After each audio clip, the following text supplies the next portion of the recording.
প্রচণ্ড গরম পড়ে গেছে, আর এই গরমে ঠান্ডা ঠান্ডা যদি ফ্রুটি বানিয়ে বাড়িতে খাওয়া যায় তাহলে তো আর কোনো কথা না। আর অযথা কেন টাকা দিয়ে বাইরে থেকে এই বাচ্চাদের জন্য ম্যাঙ্গো ফ্রুটি কিনে আনবেন? বাড়িতেই খুব সহজেই কিন্তু বানানো যায়, কোনো রকমের কালার এবং কোনো রকমের প্রিজারভেটিভ ছাড়াই, এবং এটা কিন্তু বাচ্চাদের খুবই একটা ফেভারিট ড্রিঙ্ক।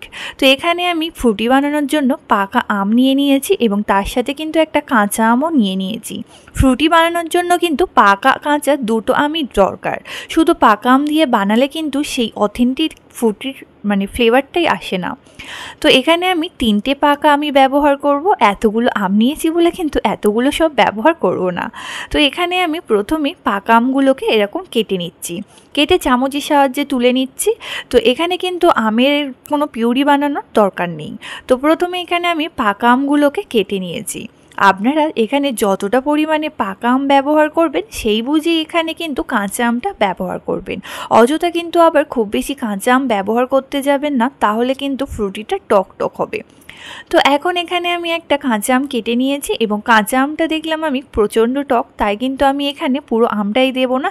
এখানে আমি বেশ কিছু প্রায় হাফ কাপের থেকেও একটু কম হবে কাঁচা আম নিয়েছি। নিয়ে এখন কাঁচা আম পাকা আম দুটো আমকেই আমি এখন সিদ্ধ করে নেব। তো কড়াইতে এখন আমগুলো দিয়ে দিয়েছি এবং এর মধ্যে আমি প্রায় 1.5 কাপ পরিমাণে কিন্তু জল দিয়ে দিয়েছি। আপনারা কিন্তু জলটা একটু বুঝে শুনে দেবেন, যতক্ষণ না কাঁচা আমটা সিদ্ধ হচ্ছে ততক্ষণ কিন্তু এটা ফুটিয়ে সিদ্ধ করে নিতে হবে। এখন এটাকে আমি গ্যাসের উপর বসিয়ে গ্যাসটাকে আস্তে দিয়ে ঢাকা দিয়ে সিদ্ধ হওয়ার জন্য রেখে দিয়েছি।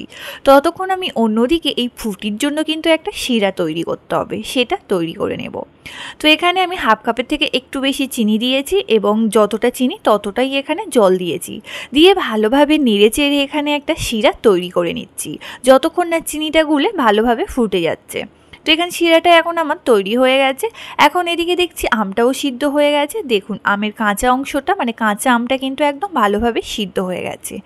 এখন এখানে একটা বোলের মধ্যে আমি ছাঁকনি দিয়ে তার মধ্যে এখন আমগুলো নিয়ে নিচ্ছি। এটা কিন্তু ভালোভাবে ছেঁকে নিতে হবে ছাঁকনি দিয়ে, কেননা যদি আমের কোনো এক্সট্রা অংশ থাকে সেটা কিন্তু বের করে দিতে হবে, তবেই ফ্রুটিটা একদম স্মুথ হবে। তো এখন এটাকে আমি আমটা ভালোভাবে ছেঁকে নিয়েছি এবং এখন এর মধ্যে যে শিরাটা তৈরি করে রেখেছিলাম সেটা দিয়ে দিলাম। এবং এখানে কিন্তু আমি আরও 1.5 কাপ পরিমাণে জল দিয়েছি, ক্যামেরা অন করতেই ভুলে গেছি। তো এখন জলটা দিয়ে ভালোভাবে একসাথে সবগুলোকে মিক্স করে নিচ্ছি এবং নিলেই কিন্তু আমাদের ফ্রুটিটা রেডি। তো আপনারা এর ঘনত্বটা কেমন রাখবেন সেটা আপনারা নিজেই ঠিক করবেন।